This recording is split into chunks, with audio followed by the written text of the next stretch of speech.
بن کے رحمت مہمان ہمارے.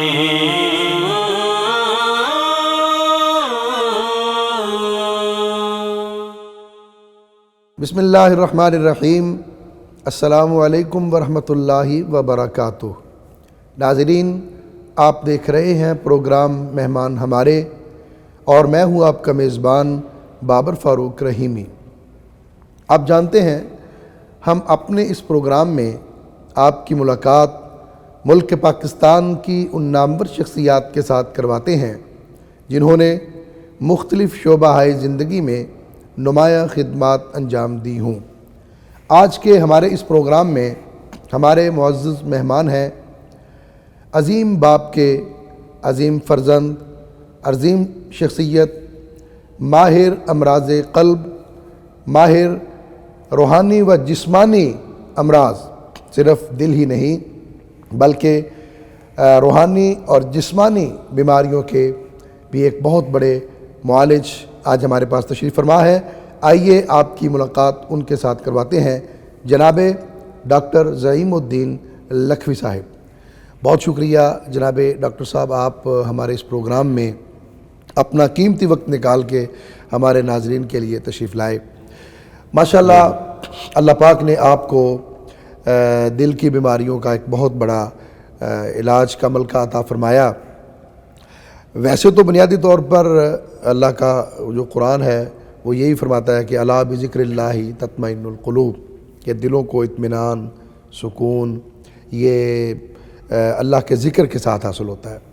تو دل کی بہت ساری بیماریاں اللہ کے ذکر کے ساتھ بھی دور ہوتی ہیں، لیکن اس کے ساتھ ساتھ جو جسمانی پرابلم یا کوئی میڈیکلی مسائل آتے ہیں ان میں ہم یہ چاہیں گے کہ پہلے تھوڑا سا ہمارے ناظرین کو آپ یہ بتائیں کہ یہ دل کی جو بیماریاں ہیں یہ روحانی کے ساتھ ساتھ جسمانی پیدا کیوں ہوتی ہیں؟ شکریہ جی، آپ نے عزت افزائی کی. میں تو ان تمام معاملات جو آپ نے ذکر فرمائے ہیں ان کا طالب علم ہوں، اور روحانی پہلو بھی ہیں جی اور اس کا فی الواقعی یہ جو لوتھڑا بیمار ہو جاتا ہے وہ بیماریاں بھی ہیں جو کہ کسی اس چلتے ہوئے گوشت پوست کے نظام میں خرابی کی وجہ سے آ جاتی ہیں. اور جیسے آپ نے فرمایا دل کی بیماریاں، اور آپ نے آیت تلاوت فرمائی ہے اعوذ باللہ من الشیطان الرجیم الا بذکر اللہ تطمئن القلوب. تو یہ ہے کہ ہم نے اس کا مطلب یہ سمجھ لیا ہے کہ اللہ کا ذکر کرنے سے دلوں کو اطمینان ہوتا ہے، اور سبحان اللہ، الحمدللہ، لا الہ الا اللہ، اللہ اکبر کہنا یہ اللہ کا ذکر ہے، یہ اللہ کا ذکر ہے بلا شبہ. لیکن اصل اطمینان یہ ہے کہ جو اللہ نے یقین ہمیں دیا ہے اور جو رہنمائی ہمیں دی ہے ہمارے دل اس پر مطمئن ہوں اور اس ایمان پر ہمارا دل راضی ہو جائے تو اس میں سکون ہے. بے شک. اور ہر کام جب ہم کرتے ہیں تو اس کام کے کرنے میں اگر ہماری نظر کے سامنے اللہ کی مرضی ہے تو وہ کام ہمارے لیے اطمینان کا باعث ہے، دنیا اور آخرت میں اعلیٰ نتائج رکھتا ہے، کامیابی کا ذریعہ ہے، کامیابی کا، دنیا اور آخرت کی کامیابی کا ذریعہ ہے. تو ہر کام میں اللہ کو یاد کرنا دلوں کے اطمینان کا باعث ہے کہ اس کے نتائج پھر اللہ کی ذمہ ہیں، اور ہمیں یقین ہوتا ہے کہ اللہ بڑے غیرت والے ہیں اور وہ ہمارے دل کی حالت کے مطابق اور ہمارے عمل کے مطابق ہمیں کسی بھی اجر سے محروم نہیں رکھیں گے. بے شک بے شک. تو اس پہ اطمینان ہوتا ہے. حدیث بھی آتی ہے نا جی ڈاکٹر صاحب کے، جس طرح نبی صلی اللہ علیہ وسلم فرمایا کہ جو بندہ دل میں اپنے رب کے بارے میں گمان کرتا ہے تو اللہ فرماتا ہے کہ میں اس کے ساتھ پھر سلوک بھی ایسا ہی کرتا ہوں. تو جب ایمان پر مطمئن ہو جائے دل جی اور اللہ سے ملنے والے اجر پر مطمئن ہو جائے دل تو پھر دل میں کوئی پریشانی نہیں رہتی.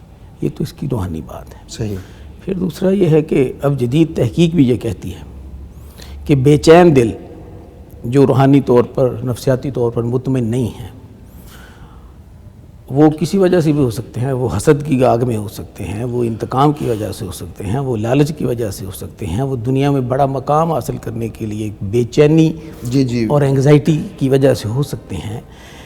بڑا مقام، بڑی دولت. جی تو جیسے نبی صلی اللہ علیہ وسلم نے فرمایا کہ کسی کے دین کا کوئی چیز اتنا نقصان نہیں کرتی جی جی جیسے حب جاہ اور حب مال جو ہے وہ دین کا بے نقصان شک، کرتے ہیں. تو وہ دل جب ان باتوں پہ لگ جاتے ہیں تو وہ دین کا بھی نقصان ہوتا ہے.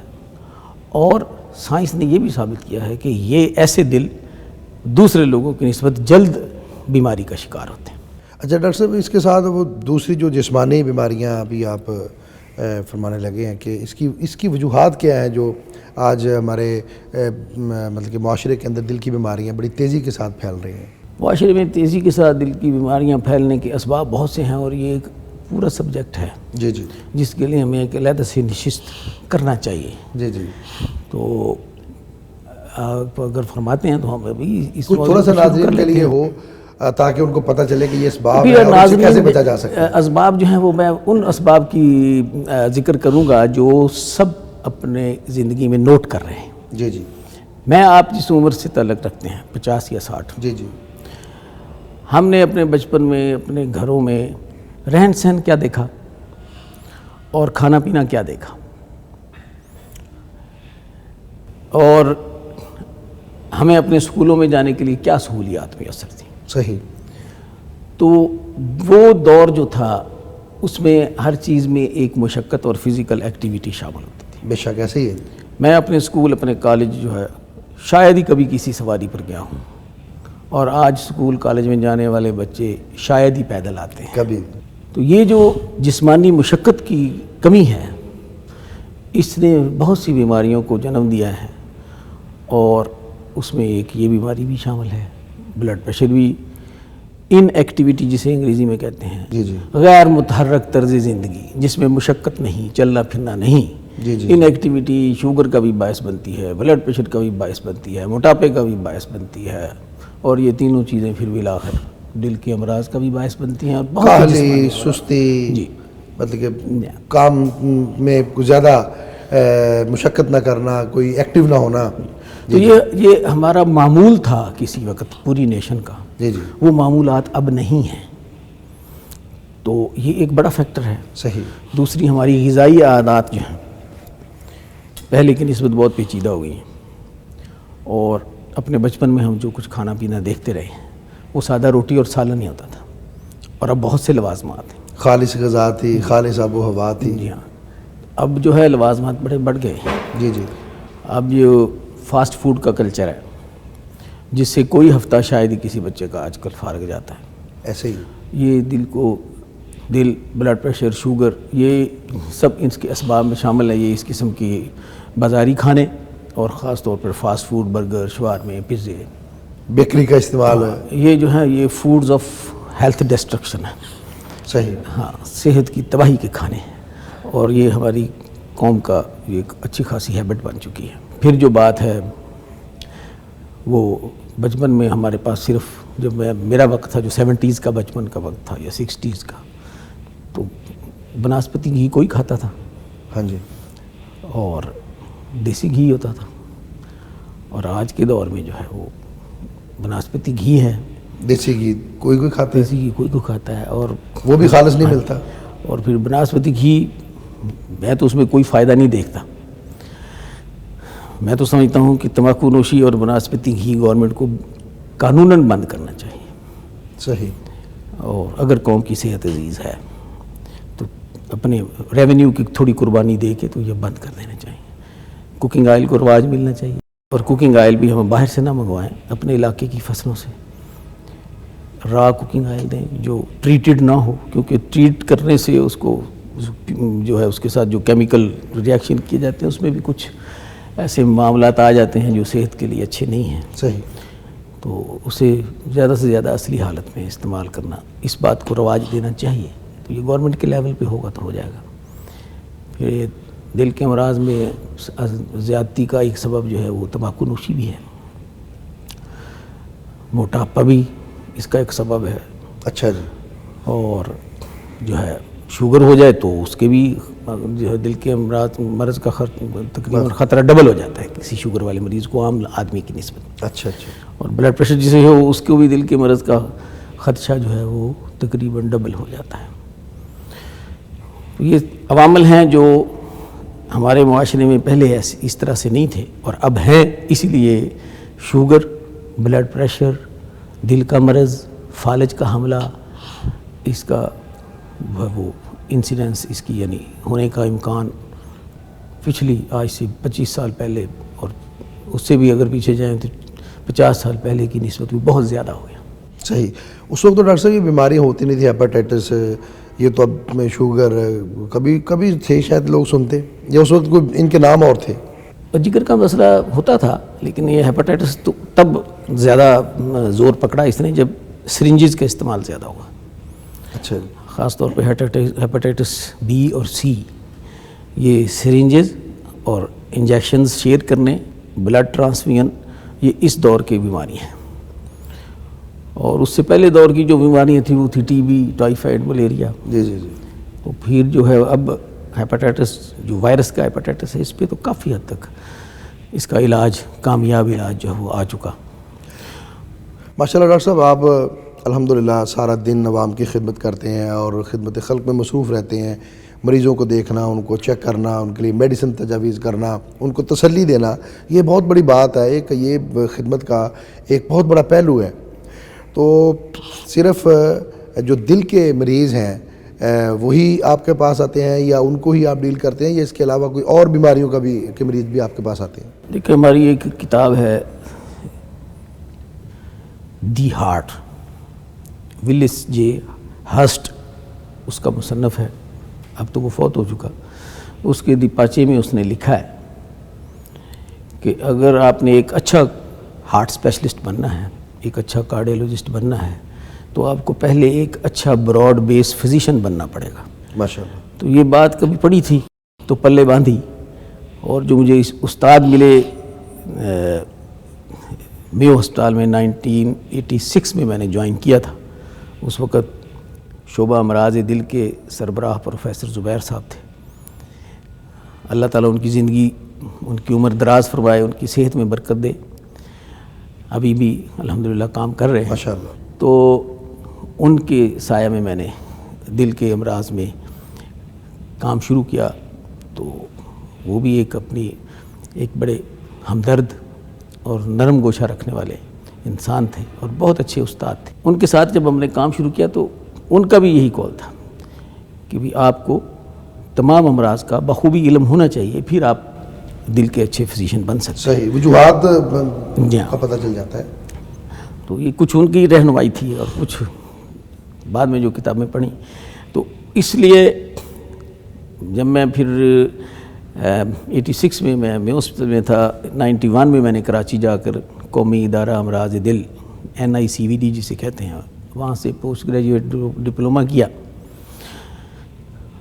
تو اسی دوران 90 میں نے جنرل میڈیسن میں بھی 1 سال لگایا، تو اس سے تمام بیماریوں سے کچھ نہ کچھ واقفیت ہو جاتی ہے۔ پھر ایک اور عمل ہے اس میں جس نے بیماریوں کے ساتھ ان کو پہچاننے، ان کے علاج کی اسکیم میں بڑی ہیلپ کی ہے، اس کی ٹریننگ میں بڑا بنیادی کردار ادا کیا ہے۔ وہ یہ تھا کہ والد صاحب کا سیاسی حلقہ ضلع قصور کے علاقہ چونیا کنگن پور کا تھا، تو وہاں سے کوئی بھی مریض جو میو ہسپتال میں آنا چاہ رہا تھا، کسی کو ضرورت ہوتی تھی، والد صاحب اس کو بھیج دیتے تھے، آپ ڈاکٹر صاحب کے پاس چلے جائیں۔ تو ہر قسم کے مریض پھر آپ کو وہاں پر مجھے پھر ہر قسم کے مریض لے کے ہم سب سے اچھے ڈاکٹر کے پاس چلے، اچھا اچھا، اور ان سے اس مریض کو ان کے حوالے کرتے اور ان سے اس بیماری کے بارے میں پوچھتے، معلومات بھی لیتے، اس کی ٹیسٹ بھی سمجھتے، جی جی، اور پھر اس کا مستقبل بھی سمجھ میں آتا کہ کیا پروگرام بنے گا۔ صحیح۔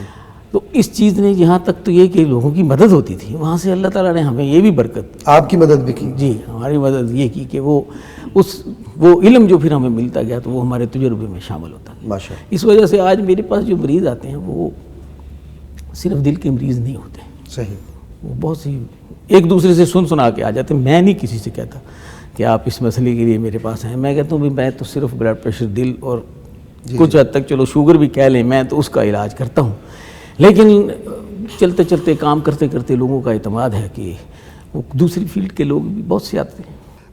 ناظرین، ڈاکٹر زعیم الدین لکھوی صاحب ہمارے ساتھ موجود ہیں۔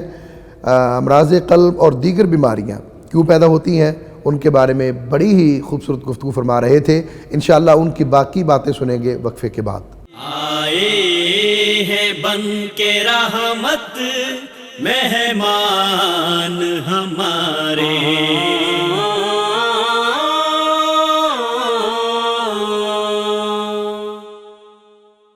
آئے ہیں بن کے رحمت مہمان ہمارے۔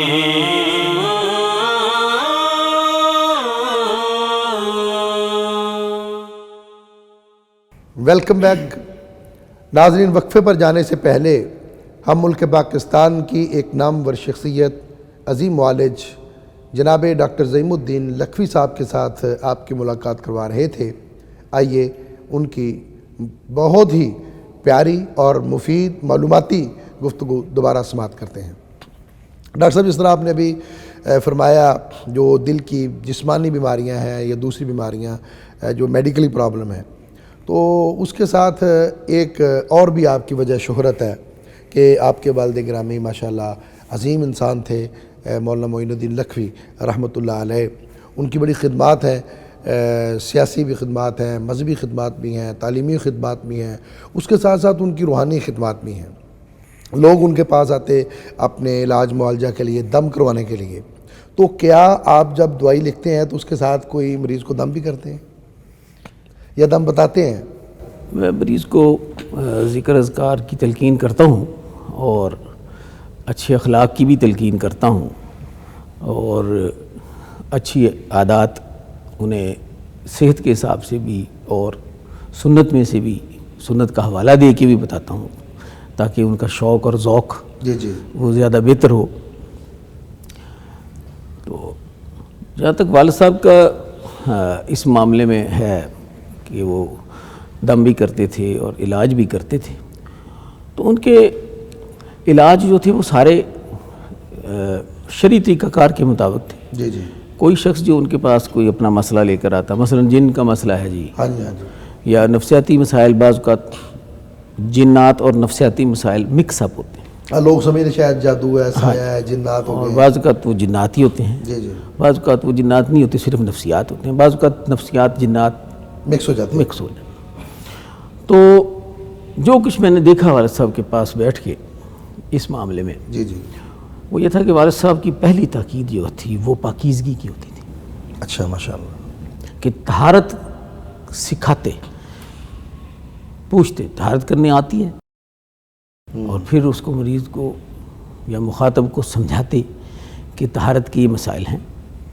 تبلیغ بھی ہو گئی، اور طہارت کے بغیر انسان کے دیکھیں روحانی معاملات بھی، طہارت کے بغیر کون سی عبادت ہے؟ صحیح بات ہے، ٹھیک ہے۔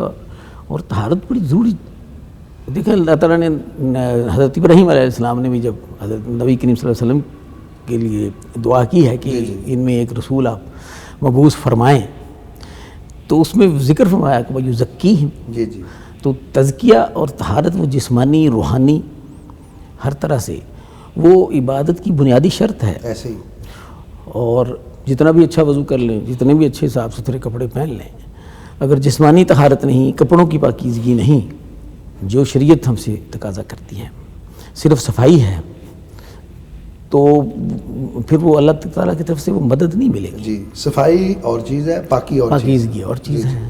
صاف جتنا مرضی نظر آپ ہیں، اگر آپ نے طہارت کرتے وقت 3 دفعہ 5 دفعہ 7 دفعہ والی شرط نہیں کی تو پاکیزگی تو نہیں ہے، صاف تو ہو جائے گا، ایسے ہی بظاہر تو نظر آئے گا کہ بڑا صاف ہے، لیکن پاکیزگی جیسے اللہ تعالیٰ نے مقرر کی وہ ایسا ہی ہے۔ ورنہ پھر والد صاحب اللہ تعالیٰ ان کو غریق رحمت فرمائے، اچھی طرح سے تسلی سے تعلیم دیتے کہ طہارت کیسے کرتے ہیں، اور کپڑوں کی پاکیزگی کی تلقین کرتے، اور پھر طہارت کے بعد پھر نماز کی تلقین کرتے۔ صحیح، نماز کی پابندی کرو گے تو پھر دم کا فائدہ ہوگا، پھر نماز کی تلقین کرتے، اور پھر مسنون دم بتاتے، الحمد شریف، آیت الکرسی، چاروں کل، جس کو جتنی تکلیف ہو اس کو اتنا ہی زیادہ۔ جنات جادو کے لیے عموماً کیا تعداد ہوتی تھی ان کے؟ 3 دفعہ ہر نماز کے بعد، اچھا، اور 3 دفعہ سونے سے پہلے، 3 دفعہ۔ یعنی اگر ناظرین کوئی جنات کا مریض ہے، جادو کا مریض ہے، یا سائے کا ہے، یا اپنے آپ کو سمجھتا ہے، تو اس کو چاہیے کہ وہ سورہ فاتحہ، آیت الکرسی، چاروں کل ہر نماز کے بعد 3 مرتبہ تلاوت کر کے اپنے آپ پہ دم کرے۔ یہ مولانا معین الدین لکھوی رحمۃ اللہ علیہ کا ایک بڑا ہی محبوب عمل تھا۔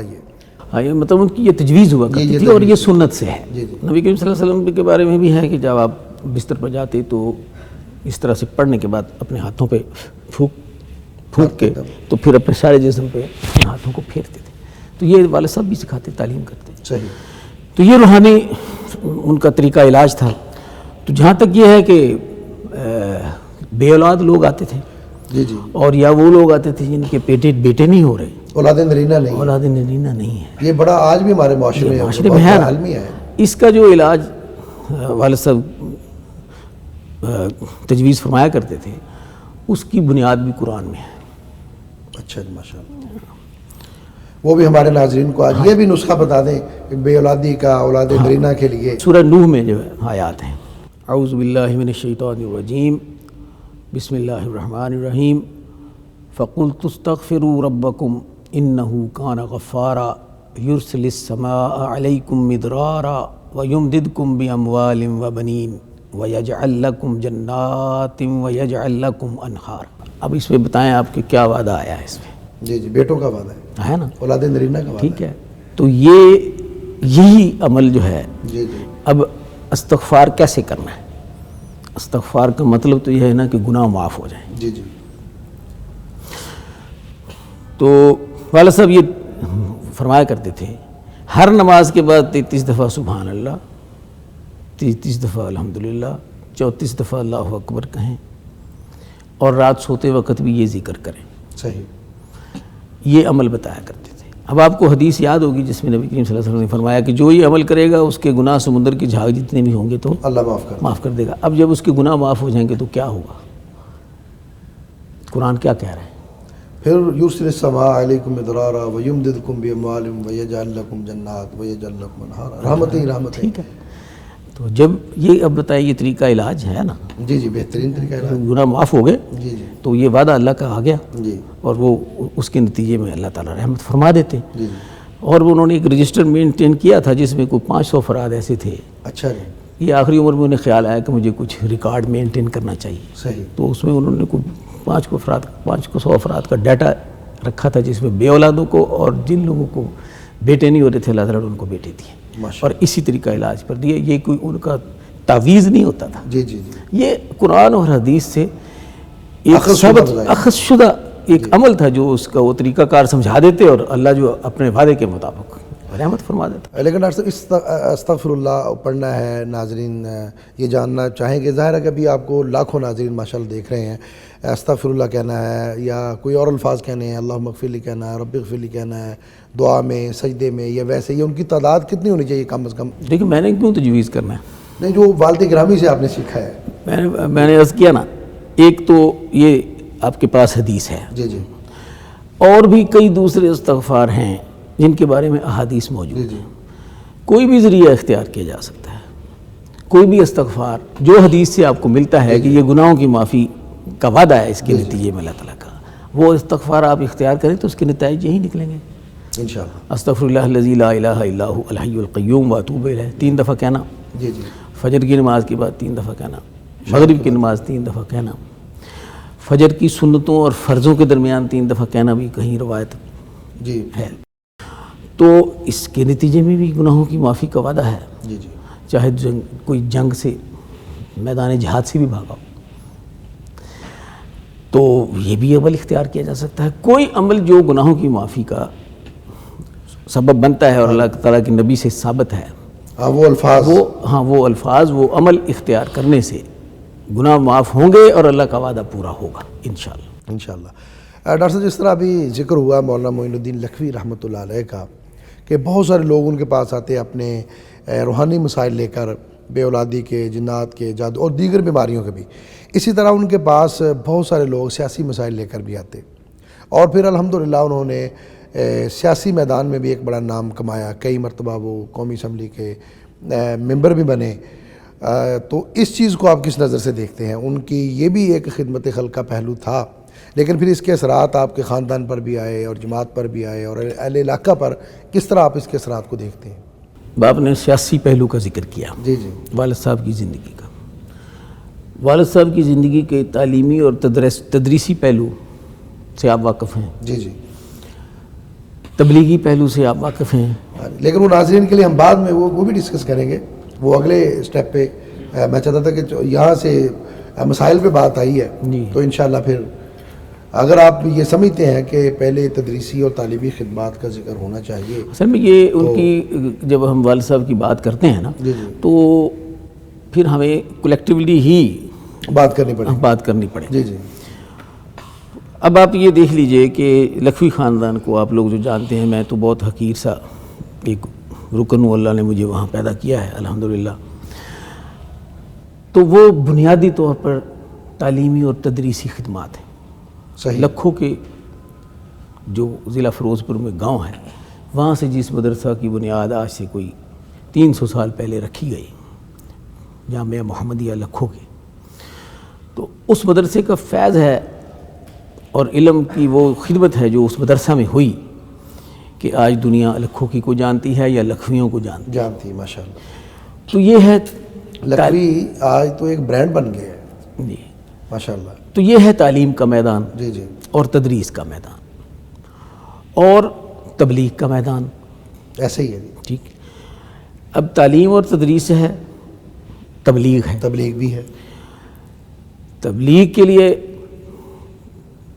میرے تائب محترم مولانا محی الدین لکھوی کا تو پیدل گاؤں گاؤں چلنا سب کو پتہ ہے. صحیح. ٹھیک ہے. تو مولانا معین الدین لکھوی بھی تبلیغ کے میدان میں پیش رہے اور جمعے پڑھانے، جلسوں میں جانا، دروس میں جانا، یعنی یہ تبلیغ کا میدان بھی جی جی انہوں نے کما حقہ اس پہ بھی کام کیا. ایسے ہی. پھر آ جاتا ہے میدان، یہ دیکھیں یہ بھی اللہ تعالیٰ کے کلمے وعلیٰ کلمۃ الحق کا ایک میدان ہے، تعلیم و تدریس، تبلیغ. پھر جہاد کا میدان بھی، وہ بھی ایک راہ عمل ہے جی جی اللہ کے کلمہ کو غالب کرنے کے لیے. اور پھر سیاست کا میدان. ایسے ہی ہے. 4 باتیں ہوں گی: تعلیم و تدریس، تبلیغ، اور جہاد سیاست. اور سیاست. یہ ہماری آج کے دور کی یہ غلطی ہے کہ ہم ان چاروں کو علیحدہ علیحدہ دیکھتے ہیں. ان سب کا آخری گول جو ہے، مقصد ایک ہے، منزل ایک ہے. آپ نے یہ دیکھا ہے کہ جو جہاد کرنے کے میدان میں آگے ہیں انہوں نے تبلیغ والوں کو اور تعلیم و تدریس والوں کو حقیر سمجھا. جی جی ایسے دیکھا ہے نا. جی جی بالکل. تبلیغ کرنے والوں نے جہاد کرنے والوں کو اچھا نہیں سمجھا. جی جی زبردست سمجھا، کچھ زیادہ سخت الفاظ میں. جی جی تعلیم و تدریس کرنے والوں نے بھی جہاد والے لوگوں کو اور تبلیغ والوں کو بھی انہوں نے جی اچھا نہیں سمجھا. یہ بڑی ہی زیادتی. اور اسی طرح سے جو لوگ سیاست میں آئے جی جی ان پر بھی تنقید ہوئی. اب میرے والد صاحب ہمیشہ تنقید کو سب نے برا سمجھا. جی ہمارے والد صاحب جو تھے وہ سیاست میں آئے، اور یہ ہمارے دادا جان مولانا محمد علی لکھوی اللہ تعالیٰ ان پر رحمتیں فرمائے، ان کی ہدایت تھی کہ آپ قومی اسمبلی کا الیکشن لڑیں گے اور دستور ساز ادارے میں جانا ہے. ماشاءاللہ. صحیح. اور دستور ساز ادارہ پاکستان کا. جی جی اس کے ایک معنی ہے، یہ ساری دنیا سے مختلف ایک ملک ہے، باقی دنیا اس طرح سے نہیں ہے جیسے پاکستان ہے. ہاں جی. تو سیاست کا میدان بھی جو انہوں نے اختیار کیا تو اس کا مقصد وہی تھا جو تعلیم و تدریس کا تھا، اس کا مقصد وہی تھا جو تبلیغ کا تھا، اس کا مقصد وہی تھا جو جہاد کے میدان میں ہوتا ہے، اور سیاست کا میدان بھی انہوں نے اسی لیے اپنایا. اب تعلیم و تدریس ہے تو وہ بھی مخلوق کی بھلائی کے لیے ہے، دنیا اور آخرت کی بھلائی کے لیے. تبلیغ ہے تو وہ بھی مخلوق کی دنیا اور آخرت کی بھلائی کے لیے. اور جہاد ہے تو وہ بھی مظلوموں کی مدد کرنے کے لیے اور حق کو غالب کرنے کے لیے قوت کا استعمال ہے.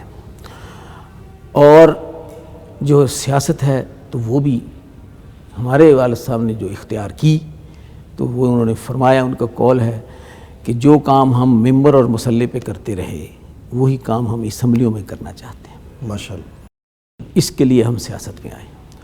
یعنی پھر انہوں نے سیاست برائے خدمت کی ہے، سیاست برائے تجارت نہیں کی.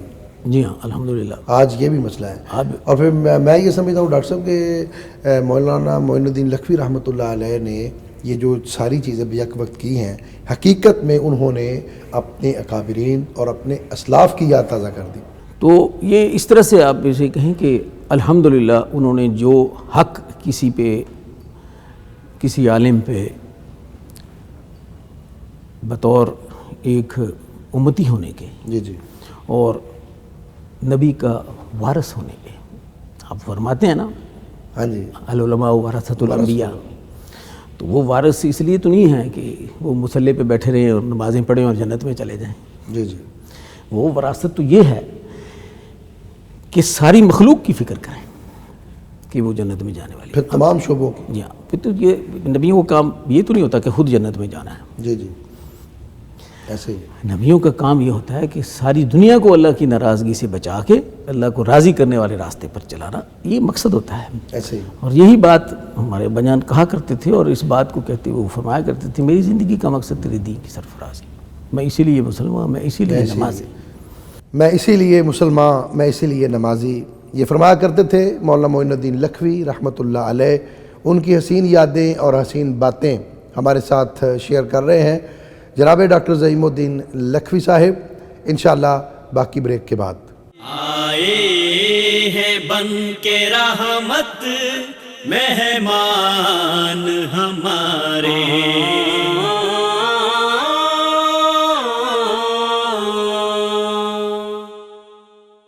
آئے ہیں بن کے رحمت مہمان ہمارے.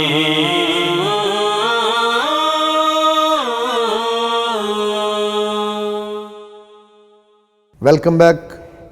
ناظرین، وقفے پر جانے سے پہلے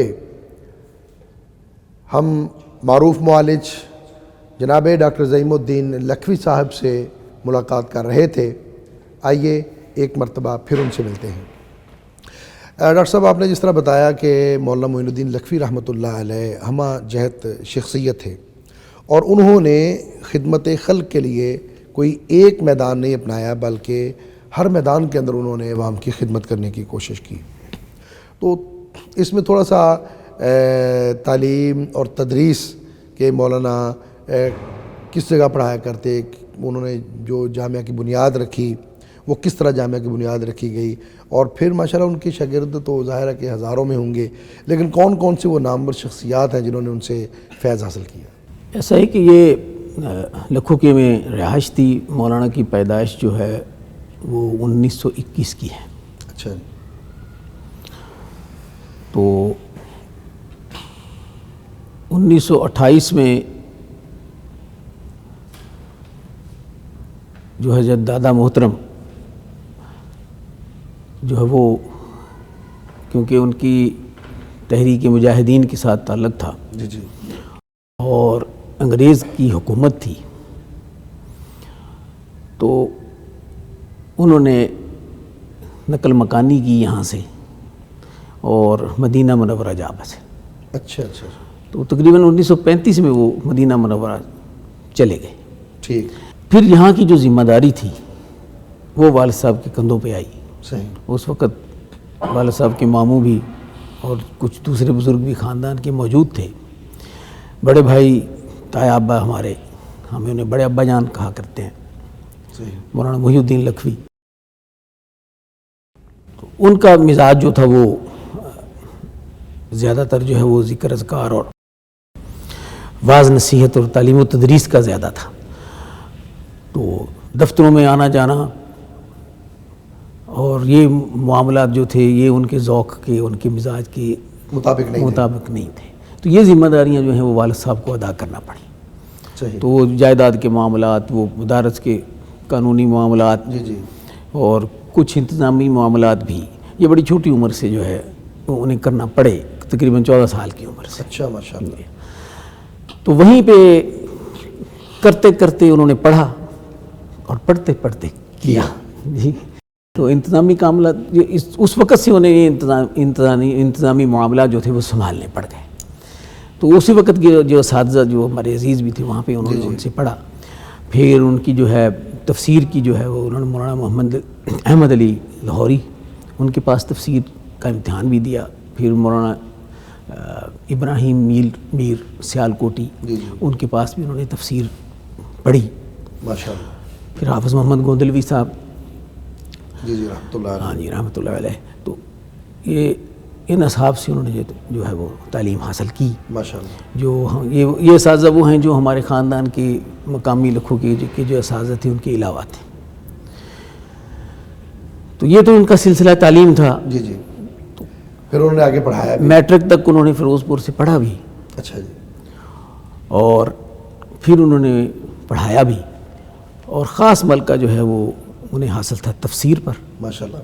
جس طرح آپ نے بتایا کہ اتنے لوگوں سے انہوں نے تفسیر پڑھی جی. تو یہ ان کا قرآن کے ساتھ ایک محبت ہے, ذوق ہے. جی. خاص جو ہے وہ ترکیب اور صرف اور نحو پر انہیں دسترس حاصل تھی. اچھا جی. اور اس پہ وہ بچوں کو پڑھایا بھی کرتے تھے. اور بڑی دیر تک بہت سے اساتذہ بھی اس فن کے لیے رجوع کرتے رہے والد صاحب. ماشاء اللہ. یہ جو بنیادی فن ہے گرامر ہے, صرف نحو. جی ہاں. جامعہ محمدیہ ادارہ ہی تعلیمی ہے. قیام پاکستان کے بعد پھر وہ اکاڑا میں شفٹ ہوئے. پھر قیام پاکستان کے بعد جامعہ محمدیہ جو ہے وہ باقاعدہ طور پر اکاڑا میں ہی شروع ہوا. مسجدوں میں تدریس تعلیم تو چلتی رہی. جی جی. لکھوں کے سے نکلے تو اپنا کھرل کلاں میں کچھ عرصہ, کچھ راجووال میں, یہ تھوڑا تھوڑا عرصہ ٹھہرتے گئے. پھر بدھے والا ایک گاؤں ہے 11 چک, ضلع اکاڑا میں, تحصیل اکاڑا میں, تو وہاں بھی کچھ عرصہ قیام کیا. تو تھوڑی بہت تدریس تو ہوتی رہی, لیکن باقاعدہ جامعہ محمدیہ ایک بلڈنگ میں بطور ادارہ جو ہے دوبارہ تشکیل پایا تو وہ اکاڑا میں. تو مولانا معین الدین لکھوی رحمۃ اللہ علیہ کے بعد پھر اس جامعہ کی جو دیکھ بھال ہے یا اس کا نظام ہے وہ اب کس کے ذمہ ہے؟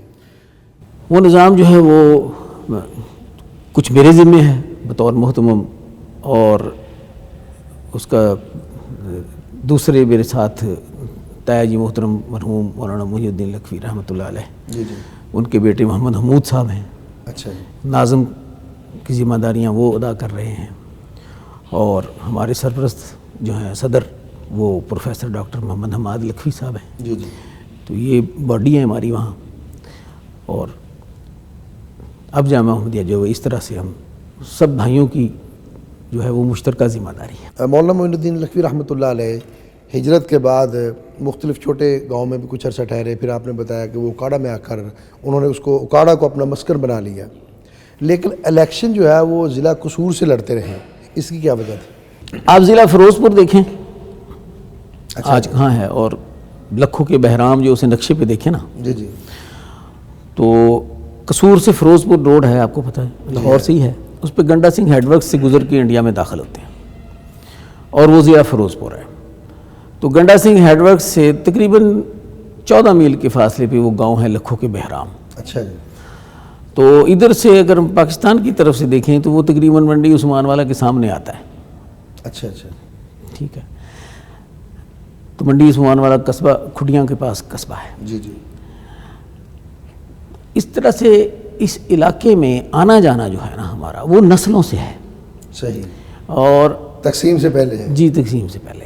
ڈھینگ شاہ جو گاؤں ہے جی جی, کھڈیاں کے پاس, وہاں پہ ہمارے پردادا کے پردادا ابو داؤد ڈھینگ شاہ وہ مدفون ہیں. اچھا اچھا.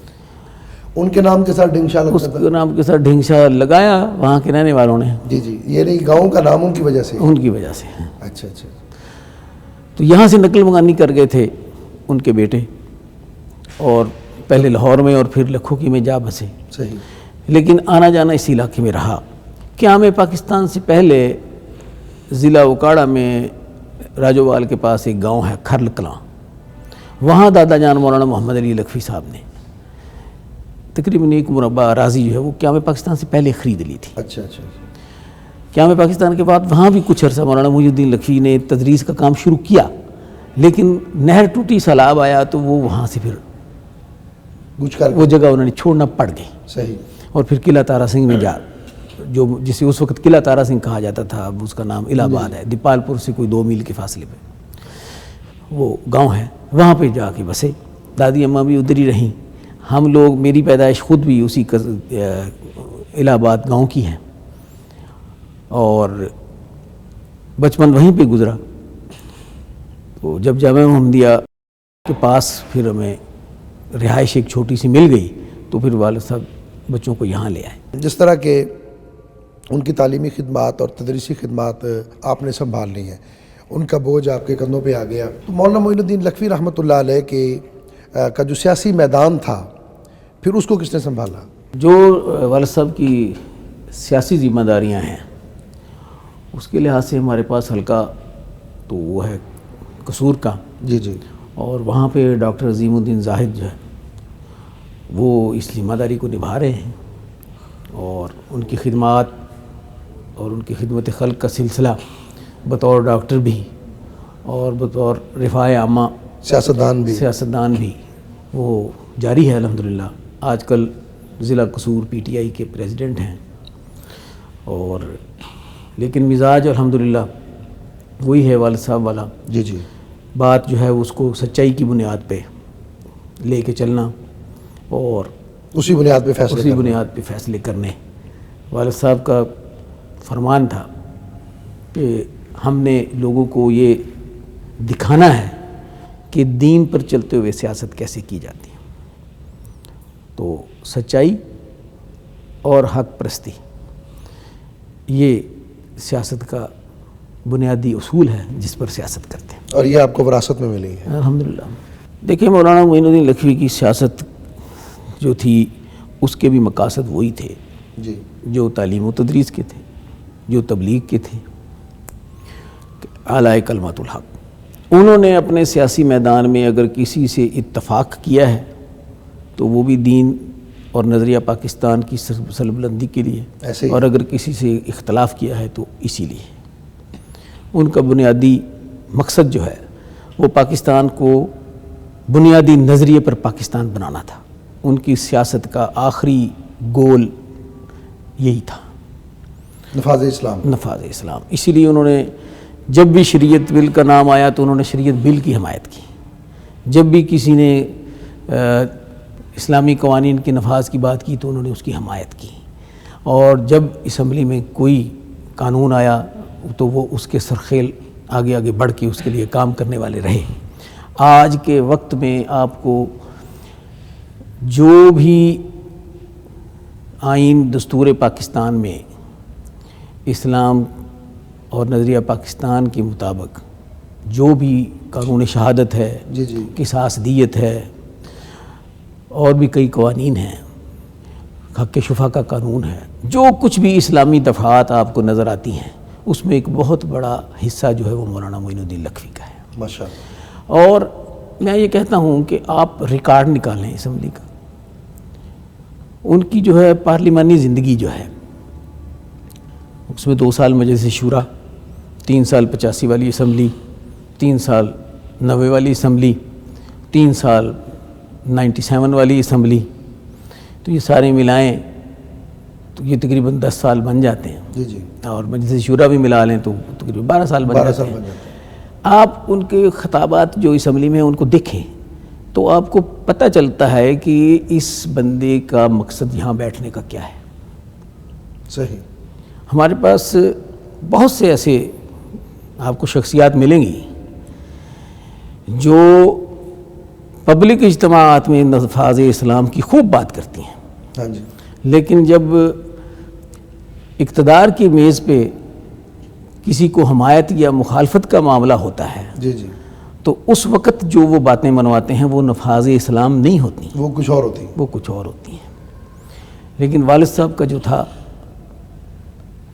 آخری گول وہ نفاذ اسلام ہوتا تھا. ان کی آخری کاوش جو باقی بہت سے علماء کے ساتھ تھی وہ شریعت بل تھا جو 1998 میں پاس ہوا اور پھر بوجوہ سینٹ میں اس کو پذیرائی نہ مل سکی بر وقت. جی اس کو روک دیا گیا اور اس کو نافذ نہیں ہونے دیا. ہاں جی، اس میں کئی طاقتیں ہوں گی جی. اب ہم ان پہ بحث اب کیا کریں جی جی کہ وہ ایک گولڈن چانس تھا کہ قومی اسمبلی نے بل منظور کر دیا تھا اور سینٹ بھی اگر اس کو منظور کر لیتی. قومی اسمبلی میں لکھوی صاحب کے ساتھ چند علماء تھے ہاں جی، جو اس بل کے محرک تھے، قومی اسمبلی ساری تو اس بل کی محرک نہیں تھی، لیکن ایک سنجیدہ کوشش تھی صحیح، اور اپنی حمایت کے بدلے میں تقاضا تھا نواز شریف سے کہ اس بل کی حمایت کی جائے، اور پھر نواز شریف نے اس بل کو جو ہے وہ پیش کیا اور اپنی پارلیمانی پارٹی انہوں نے ووٹ دیے اور بل الحمدللہ پاس ہوا۔ تو اس کے بعد اس کو سینٹ میں جانا تھا، جی جی، سینٹ میں بھی اگر سنجیدگی سے اس وقت کی حکومت اور اس وقت کے لوگ اس کو لے جاتے، کوشش کرتے تو شاید یہ آئین کا حصہ بن چکا ہوتا۔ اور آج پاکستان کی صورتحال کچھ مختلف ہوتی۔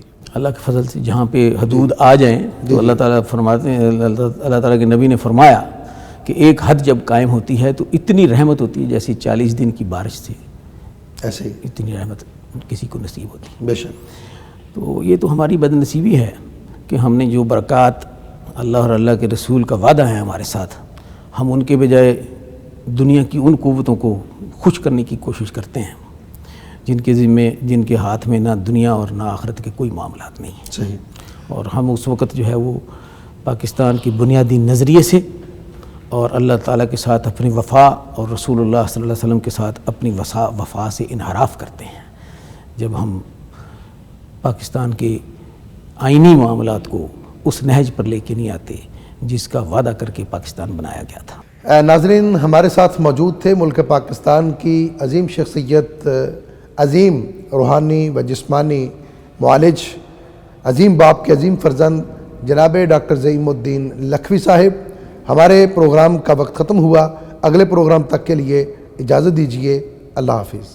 کلیوں کا کھلکھلانا، بلبل کا چہچہانا، خوشیوں کے گیت گانا، آنگن میں جیسے اترے ہیں چاند ستارے، آئے ہیں بن کے رحمت مہمان ہمارے۔